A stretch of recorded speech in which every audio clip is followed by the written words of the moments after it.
ধনিয়ার কাণ্ড ফোলা। রোগের নাম। ধনিয়ার কাণ্ড ফোলা। রোগের কারণ।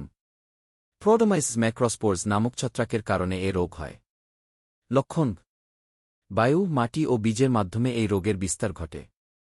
প্রথমে কাণ্ডের মধ্যে একটু ফোলা অংশ দেখা যায়। ক্রমান্বয়ে এই ফোলা অংশ বৃদ্ধি পেয়ে সমস্ত কাণ্ড, শাখা প্রশাখা ও পুষ্পমঞ্জুরিতে ছড়িয়ে পড়ে এবং শুকিয়ে মারা যায়। পাতা শুকিয়ে খড়ের মতো হয় এবং ফল ও বীজ ফুলে বড় হয়ে যায়। এই রোগের আক্রমণ ফুল আসার ঠিক ৫-৭ দিন পূর্বে শুরু হয়ে ফসল কর্তন পর্যন্ত প্রভাবিত হয়। সমন্বিত দমন ব্যবস্থাপনা। এ রোগ দমনের জন্য পাইরাক্লোস্ট্রোবিন ৫-মেটিরাম ৫-৫ গ্রুপের ছত্রাকনাশক যেমন ক্যাব্রিওট অত্যন্ত কার্যকর। ধনিয়ার বীজ বপনের পূর্বে প্রতি কেজি বীজের সাথে ৩ গ্রাম ক্যাব্রিওট মিশিয়ে বীজ শোধন করা।